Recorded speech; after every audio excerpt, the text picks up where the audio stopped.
মামা, ডিম হালি কত টাকা করে? মামা, ডিম হালি 50 টাকা করে। পাশের দোকানদার কম দামে বিক্রি করতেছে। ওর মুরগির চরিত্র ভালো না।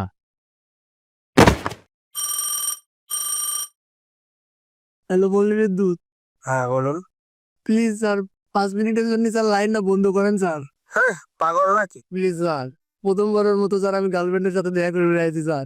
আচ্ছা, আমি কি করবো? স্যার, আমার গার্লফ্রেন্ড ফোন দিয়ে আমার কইলে যে ওর বাড়িতে একটা লোকও নাই।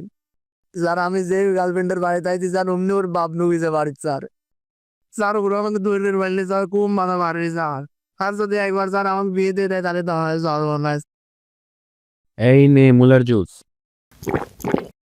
ভাই, মনে হয় আকাশ ফুটো হয়ে গেছে। চল কোনো সাউন্ডের নিচে যাই। এই তো ঝালাই করার লোক এসে গেছে, আর ছাউনি নিচে যেতে হবে না। হে মাওলা, তুমি আমাদেরকে 4টা বিবাহ করিবার তৌফিক দান করো মাওলা, তাই আর অন্যের স্ত্রীর দিকে আমাদের দৃষ্টি যাইবে না। কাল থেকে যদি 2টো করে ডিম না দাও, সবাইকে রান্না করে খেয়ে ফেলবো। সবাই 2টো করে ডিম দিল, তুমি একটা দিলে কেন? বয়ের সুটে একটা ডিম পেরেছি স্যার, আমি আসলে মোরগ।